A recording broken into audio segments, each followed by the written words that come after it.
नमस्कार, स्वागत है आपका आवाज समाचार में। मैं हूं आपके साथ दीपाली नंदा। चलिए अपने इस न्यूज बुलेटिन की शुरुआत करते हैं इस वक्त की बड़ी हेडलाइंस के साथ।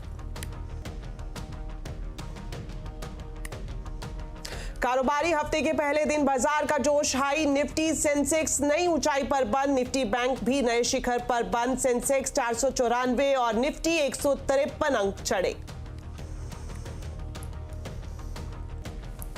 रिकॉर्ड ऊंचाई पर गोल्ड सिल्वर, एमसीएक्स पर 71,000 के पार निकला सोना, 82,000 के पार निकली चांदी। कॉमेक्स पर भी सोना $2370 के पार। अमेरिका के अच्छे आंकड़ों से कीमतों में उछाल।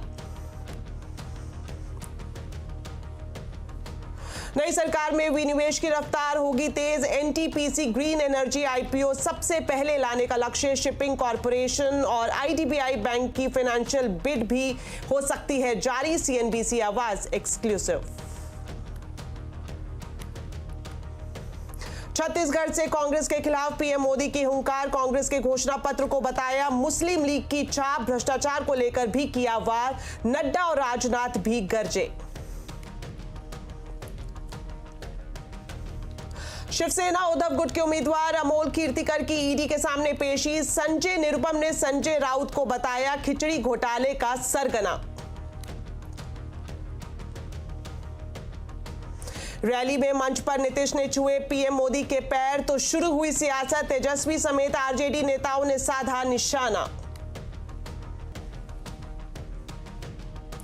ताबड़तोड़ चुनाव प्रचार के बीच चुनाव के अलग अलग रंग, पुरुलिया में ममता बनर्जी ने बजाया ढोल, लोक संगीत की धुन पर झूमी ममता।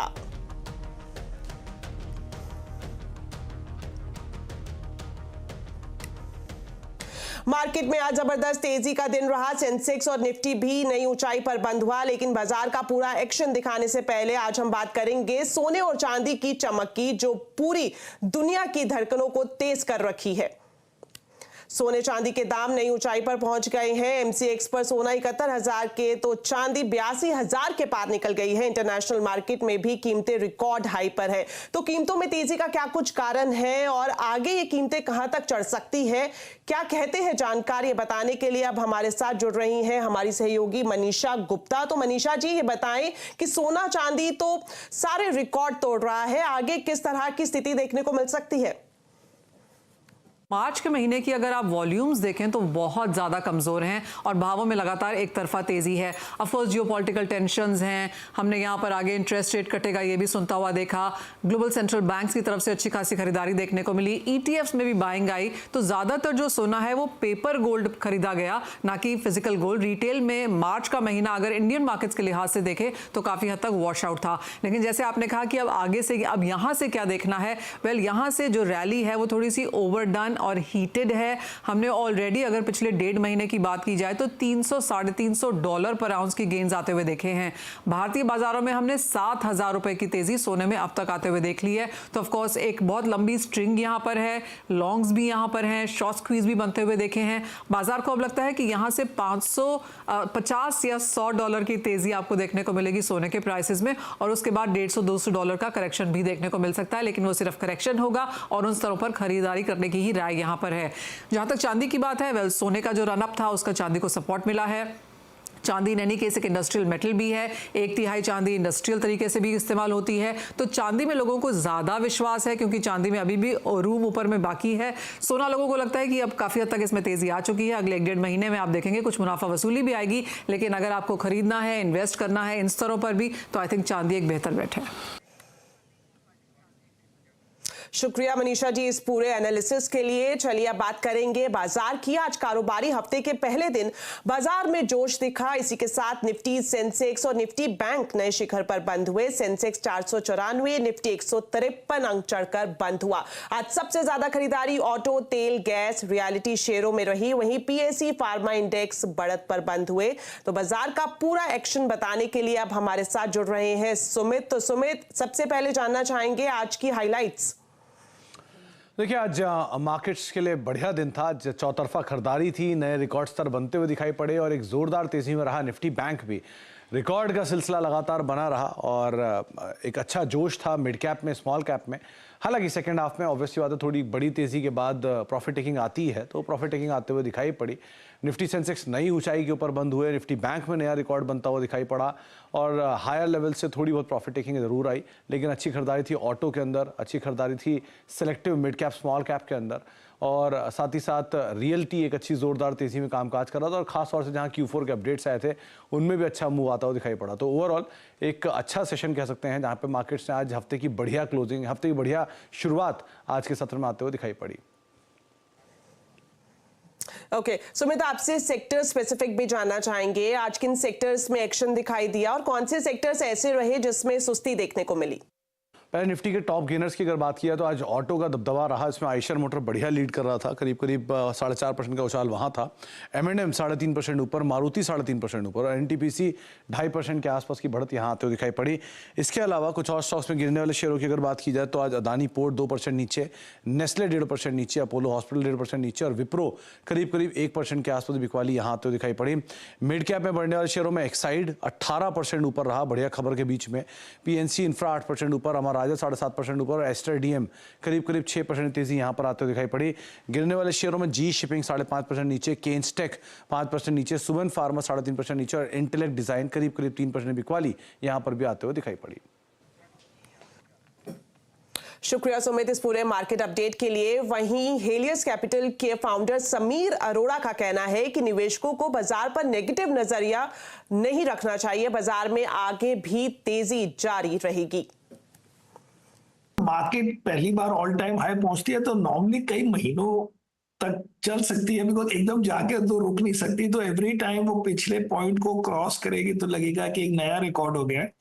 बट वैसे अगर आप देखें कि 2 साल में क्या रिटर्न, 1 साल में क्या रिटर्न है, 5 साल में क्या रिटर्न है, तो वो मोटा माटी उसी रेंज में है जिसमें जिंदगी भर रहे हैं। इसलिए कोई इसमें नेगेटिव होने की जरूरत नहीं है, पर्टिकुलरली बिकॉज सारा वर्ल्ड भी ठीक कर रहा है। या तो हो कि खाली इंडिया अच्छा कर रहा है बहुत ज्यादा तो हमें लगे कि ये इंडिया क्यों उतना स्टैंड आउट कर रहा है। Basically world is doing well, we are doing well.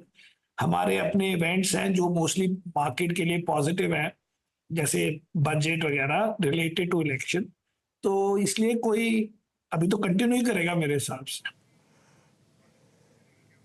वहीं OMCs में पहले की तुलना में कम एक्सपोजर है, ऐसा मानना है बाजार के दिग्गज समीर अरोड़ा का। उनके मुताबिक सरकार आने वाले समय में BPCL का निजीकरण कर सकती है।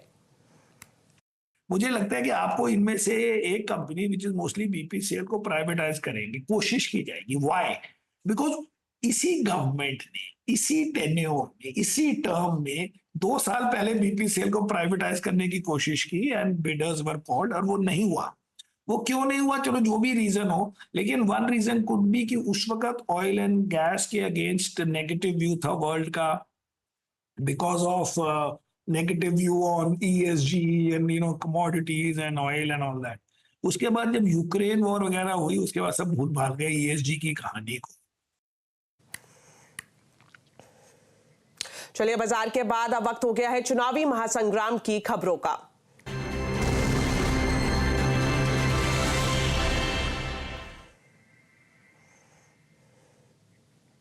चलिए, चुनावी महासंग्राम में शुरुआत करेंगे प्रधानमंत्री नरेंद्र मोदी के छत्तीसगढ़ दौरे की। प्रधानमंत्री नरेंद्र मोदी आज छत्तीसगढ़ में चुनावी रैली कर रहे हैं। आज मोदी ने जगदलपुर के आंबाबाल गांव में जनसभा को संबोधित किया। मोदी बस्तर लोकसभा सीट से भाजपा उम्मीदवार महेश कश्यप के लिए चुनाव प्रचार कर रहे हैं।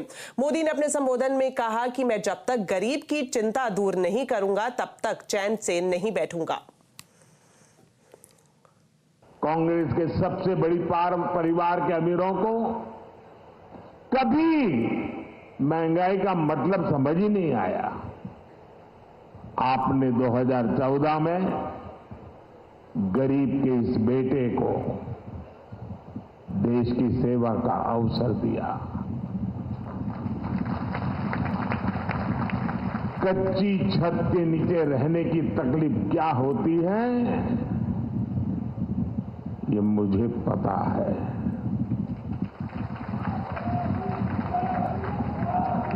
जब घर में राशन नहीं होता तो एक मां पर क्या बीतती है ये मुझे पता है। जब दवा खरीदने के लिए घर में पैसे नहीं होते तो बेबसी कितनी ज्यादा होती है ये मैं जानता हूं। और इसलिए मैंने ठाना कि जब तक गरीब की हर चिंता दूर नहीं करूंगा मैं चैन से नहीं बैठूंगा। गरीब का ये पैसा बच रहा है और जब पैसा बचता है तो जिंदगी के कई सारे सपने पूरे करने को काम आता है। और इसलिए आज हर कोई कह रहा है कि मोदी के कारण उनकी योजनाओं ने खर्च कम कराए, बचत बढ़ाए, बार बार फिर एक बार। वहीं प्रधानमंत्री मोदी ने कांग्रेस पर भी जमकर निशाना साधा। मोदी ने कहा कि कांग्रेस के कार्यकाल में भ्रष्टाचार ही देश की पहचान बन गया था। कांग्रेस की सरकार के समय भ्रष्टाचार ही देश की पहचान बन गई थी। और भ्रष्टाचार से अगर सबसे ज्यादा नुकसान किसी का होता है तो गरीब का नुकसान होता है। भ्रष्टाचार गरीब का हक मारता है। 2014 से पहले लाखों करोड़ रुपए के घोटाले होते थे। कांग्रेस की सरकार में दिल्ली से 1 रुपया निकलता था और सिर्फ 15 पैसा गांव तक पहुंचता था। और ये मैं नहीं कह रहा हूं, कांग्रेस के ही प्रधानमंत्री ने कहा था कि दिल्ली से हम 1 रुपया भेजते हैं 15 पैसा ही पहुंचता है। अरे भाई बताओ ना, वो कौन पंजा था जो 85 पैसे मार लेता था। वहीं रक्षा मंत्री राजनाथ सिंह आज तमिलनाडु में है। राजनाथ सिंह ने किराबुर में रोड शो भी किया और केपी रामलिंगम के लिए प्रचार किया। राजनाथ सिंह के अलावा आज तमिलनाडु में केंद्रीय मंत्री अनुराग ठाकुर और पुरुषोत्तम रूपाला भी चुनाव प्रचार में दिखाई देंगे। राजनाथ सिंह ने डीएमके और कांग्रेस पर निशाना साधते हुए कहा कि डीएमके और कांग्रेस अपने अपने परिवारों के लिए काम कर रही हैं, जबकि प्रधानमंत्री मोदी देश के लिए काम कर रहे हैं। कांग्रेस के स्टार प्रचारक राहुल गांधी मध्य प्रदेश के सिवनी जिले के धनौरा पहुंच गए हैं। राहुल ओमकार सिंह मरकाम के लिए चुनाव प्रचार कर रहे हैं। राहुल गांधी आज बालाघाट और शहडोल में भी प्रचार प्रसार करेंगे। धनौरा में राहुल ने जनसभा को संबोधित किया। राहुल ने कहा कि बीजेपी आदिवासी विरोधी है। जब हम वनवासी कहते हैं तो उसके अंदर ये छुपा हुआ है कि वनवासियों को ना जमीन का, ना जल का, ना जंगल का अधिकार मिलना चाहिए। क्योंकि वनवासी का मतलब आप जंगल में रहते हो, जंगल में आपको कैसे अधिकार मिलेगा। आदिवासी का मतलब आप ओरिजिनल मालिक हो, देश के पहले मालिक हो, और पहले मालिक का देश के धन पर, जल पर, जमीन पर, जंगल पर अधिकार बनता है। एक अफसर आदिवासी है। और भाइयों और बहनों, अगर बजट में 100 रुपया खर्च होता है तो आदिवासी अफसर 10 पैसे का निर्णय लेता है। 100 रुपए में से 10 पैसे का निर्णय आप लोग लेते हो। ये लड़ाई है, ये फर्क है बीजेपी में और कांग्रेस में। चलिए अब बात करते हैं महाराष्ट्र की, जहां खिचड़ी घोटाले का मामला उछलता जा रहा है। शिवसेना नेता अमोल कीर्तिकर की पेशी ईडी के सामने हुई है। वहीं संजय निरुपम ने संजय राउत पर बड़ा आरोप लगाया है। उन्होंने कहा कि संजय राउत घोटाले के सूत्रधार हैं और पूरे उत्तर पश्चिम जिला के मतदारों को पता चलना चाहिए कि उनका जो संभावित उम्मीदवार है वो कितना बड़ा चोर है, कितना बड़ा बेईमान है और कितना बड़ा दलाल है। लेकिन जब खिचड़ी चोर और खिचड़ी स्कैम के ऊपर मैं काम करना शुरू किया तो पता चला कि खिचड़ी घोटाले का असली किंग पिन कोई और है। खिचड़ी घोटाले के किंग पिन हैं, ये हैं शिवसेना उबाठा के प्रवक्ता श्री संजय राउत।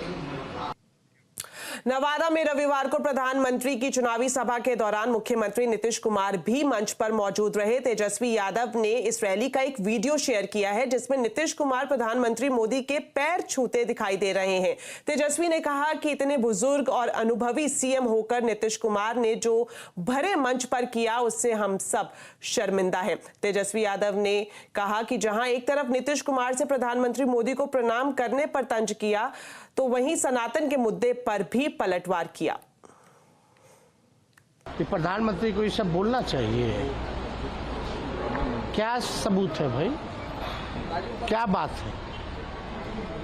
हम और आप हिंदू नहीं है, मेरे घर में मंदिर है, हम लोग पूजा नहीं करते हैं। दिखाने वाली बात है क्या? क्या विरोधी है? भाजपा के लोग अपने आप, जितना भाजपा के नेता अपने आप को भगवान समझ रहा है क्या? उनका विरोध कर रहे हैं तो भगवान का विरोध हुआ? तो भाजपा के लोग अपना तुलना जो है भगवान से ना करें। भगवान सब देख रहा है और सबको वहीं जाना है। महाराष्ट्र में शिवसेना शिंदे गुट ने बड़ा दावा किया है। मुख्यमंत्री एकनाथ शिंदे ने कहा कि महाराष्ट्र में 45 सीटों पर उनका गठबंधन जीत हासिल करेगा और वो 400 पार के लक्ष्य को पूरा करेंगे। शिंदे ने उद्धव ठाकरे पर भी निशाना साधा और कहा कि उनका काम अब सिर्फ मोदी का विरोध करना है। महाराष्ट्र के मुख्यमंत्री एकनाथ शिंदे जी हमारे साथ में। शिंदे जी, आप लगातार 2 दिन से कैंपेन कर रहे हैं, लग रहा है आपकी बार 400 पार? बिल्कुल लग रहा है, अब की बार 400 पार जो निर्धार जो है संकल्प मोदी जी का है उसका माहौल दिखाई पड़ रहा है। यहाँ पर महाराष्ट्र में पूरी तरह विदर्भ में, नागपुर में, सभी जगह पर लोगों ने तय कर लिया है कि इस बार महाराष्ट्र में भी 45 पार करेंगे और मोदी जी को बहुत बड़ी ताकत महाराष्ट्र से मिलेगी। ऐसा माहौल सब जगह दिखाई पड़ रहा है। आपने रामटेक में प्रचार किया तो विकास के मॉडल पे इस बार लग रहा है कि वोट मिलेगा? बिल्कुल, विकास का मुद्दा ही हमारा है। हमारा जो विकास मॉडल जो है, जो सभी जगह पर इंफ्रास्ट्रक्चर के प्रोजेक्ट है शुरू, सब जगह वो पिछले महाविकास आघाड़ी सरकार में जो बंद प्रोजेक्ट थे उसको शुरू कर दिए। कई योजनाएं हमने शुरू की है जो किसानों के लिए, महिलाओं के लिए, युवाओं के लिए, सीनियर सिटीजन के लिए, बड़ी इंडस्ट्री को बढ़ावा देने का काम किया है। बड़े पैमाने पर रोजगार हो रहा है। महिला बचत गट, सेल्फ हेल्प ग्रुप है, उसको हम ताकत दे रहे हैं ताकि ये सब पूरी तरह एक जो विकास हो तो चारों बाजू से विकास हो। जैसे समृद्धि हाईवे नागपुर मुंबई, ये अटल सेतु, मेट्रो का काम, कई ऐसे प्रकल्प है जो गेम चेंजर प्रकल्प है और लोगों के हित के प्रकल्प है। और निश्चित रूप से इसलिए लोगों में एक विश्वास है कि अब महाराष्ट्र सरकार जो है ये काम करने वाली सरकार है, डेवलपमेंट ओरिएंटेड सरकार है, ये लोगों को सुनने वाली सरकार है, काम करने वाली सरकार है, ऐसे उनकी अनुभूति है। और निश्चित रूप से इसका फायदा, और जो डबल इंजन की सरकार जो काम किया है, आज मोदी जी ने भी महाराष्ट्र को कई योजनाओं में सपोर्ट किया है, केंद्र ने सपोर्ट किया है। कई रेलवे में कितना बड़ा बजट महाराष्ट्र को दिया है, वंदे भारत ट्रेनों को शुरू किया है। ऐसे कई प्रकल्प जो है केंद्र सरकार ने भी महाराष्ट्र को मदद की हुई है और इसलिए डबल इंजन सरकार पूरी ताकत से, पूरी स्पीड से काम कर रहा है। और ये लोग जानते हैं कि ये फील्ड पे काम करने वाले लोग हैं, ये घर में बैठने वाले लोग नहीं है। ठाणे, मुंबई और सिंधुदुर्ग की सीटों का ऐलान कब हो जाएगा? क्या शिवसेना ही लड़ेगी या बीजेपी लड़ेगी? बिल्कुल, उसमें महायुति लड़ेगी और जल्दी उसका सबका निर्णय हो जाएगा, इसमें कोई शक की बात नहीं है। यहाँ पर इतना ही हमारा सबका निर्धार है, संकल्प है, कोशिश है कि महाराष्ट्र से इस विकास के बलबूते पे जो डेवलपमेंट का मुद्दा ही हमने लिया है और जिस तरह से कई निर्णय जो हमारी सरकार ने लिए हुए हैं कि वो लोक हित के हैं, जनता के हित के हैं, और इसके ऊपर ही लोग वोट करेंगे। और निश्चित रूप से पिछले सरकार की जो निगेटिविटी है वो पॉजिटिविटी में बदलने का काम हमारी सरकार ने किया है। एक प्रॉस्पेरिटी आ रही है, यहाँ पर उद्योग आ रहे हैं, इंडस्ट्री आ रही है, और इसलिए लोगों में भी विश्वास है कि इस सरकार को हम बिल्कुल पूरी तरह साथ देंगे। ऐसा माहौल पूरे महाराष्ट्र में दिखाई पड़ रहा है। इसलिए इस बार मोदी जी 400 पार करेंगे और हैट्रिक करेंगे। वहीं महाराष्ट्र में महायुति में सीट को लेकर खींचतान से रामदास अठावले नाराज दिखाई दे रहे हैं। वो कह रहे हैं कि जिस तरह से 3 पार्टी में रस्साकसी चल रही है उससे जनता में गलत संदेश जा रहा है। उन्होंने कहा कि वो अपमान के बाद भी मोदी के विचार के साथ है। अठावले जी, वंचित बहुजन आघाड़ी की बातचीत चल रही थी लेकिन वो बातचीत फेल हो गई, तो अब प्रकाश आंबेडकर ने भी अपने उम्मीदवार यहाँ खड़ा कर दिए हैं। मुझे लगता है कि वंचित बहुजन आघाड़ी ने कोशिश की, मतलब प्रकाश आंबेडकर जी ने मल्लिकार्जुन खड़गे जी को भी पत्र लिखा था और महाविकास आघाड़ी में आने के लिए तैयार है, इसी तरह की भूमिका उनकी थी। लेकिन महाविकास आघाड़ी ने उनको नजरअंदाज करने का काम किया, उनको मतलब साथ में लेने की पॉजिटिव भूमिका नहीं ली, उनका बार बार अपमान करने की कोशिश हुई। और इसीलिए मुझे लगता है कि प्रकाश आंबेडकर ने जो निर्णय लिया है अपने बलबूते पर लड़ने का, ये बात सही है। भी वो उनको कुछ उम्मीदवार भी अलग अलग जाति के मिल रहे हैं और वो 48 सीटों में चुनाव लड़ेंगे, ऐसा शायद उन्होंने अनाउंस किया है। तो अगर महाविकास आघाड़ी ने उनको लिया नहीं, उनके सामने कोई दूसरा अल्टरनेटिव नहीं था, इसीलिए उनकी भूमिका तो सही है और महाविकास आघाड़ी ने उनका बहुत बड़ा अपमान किया है। अभी टिकट नहीं मिली तो मायूस हुए आप? हाँ, तो मतलब अभी टिकट नहीं मिला, अच्छा हो गया, क्योंकि मुझे मालूम हुआ कि माननीय राधाकृष्ण विखे पाटिल हमारे अच्छे मित्र हैं और कई दिनों से उनके साथ मेरी बातचीत होती रही और उन्होंने मुझे लड़ने के लिए पूरा सपोर्ट करने का भूमिका उन्होंने लिया था, इसलिए मैं शिरडी का आग्रह कर रहा था। लेकिन मुझे शिरडी नहीं मिलने का कारण ये है कि राधाकृष्ण विखे पाटिल जी ने विरोध किया कि भाई ये यहाँ से चुनकर आएगी नहीं और इनको टिकट मत दीजिए। तो अच्छा हो गया कि अगर मैं वहां से फोर्सफुली टिकट लेता भी था तो धोखा हो सकता था।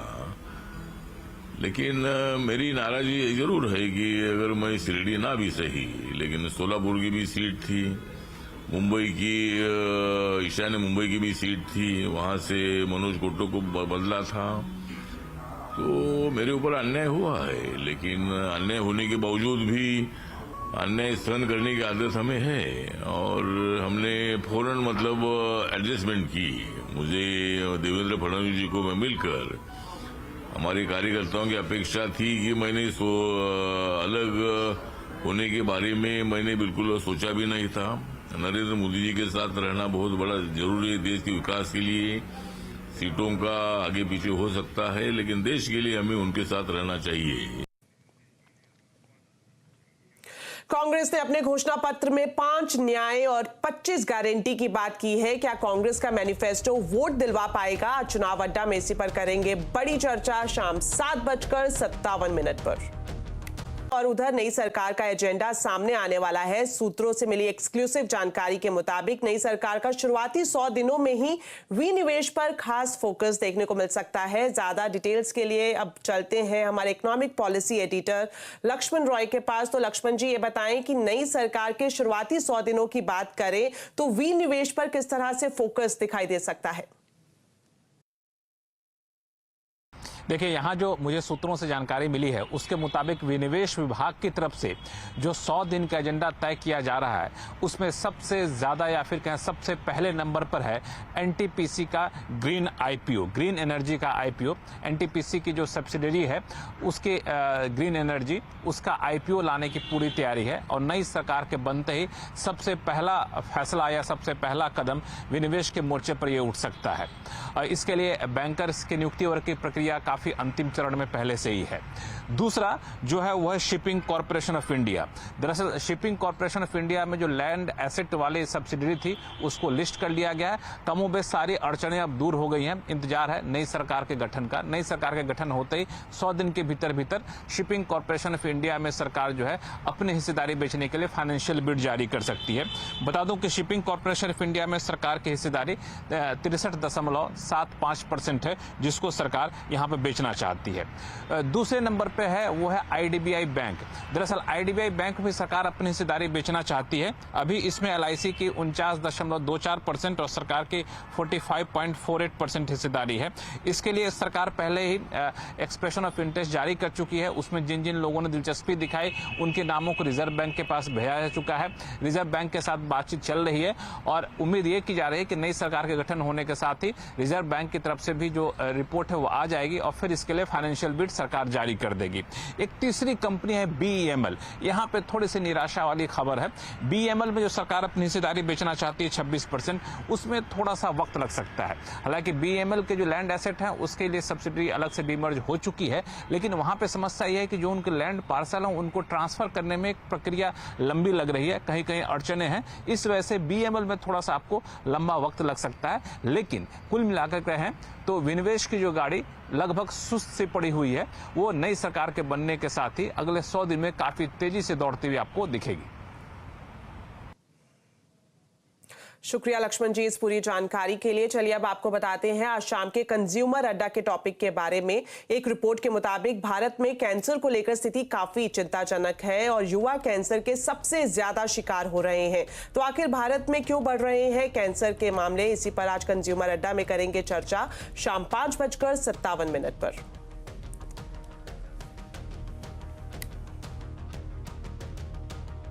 तो बुलेटिन में फिलहाल इतना ही। आप खबरों पर अपडेट रहें, CNBC आवाज से जुड़े रहें हमारे सोशल मीडिया हैंडल्स के जरिए। नमस्कार।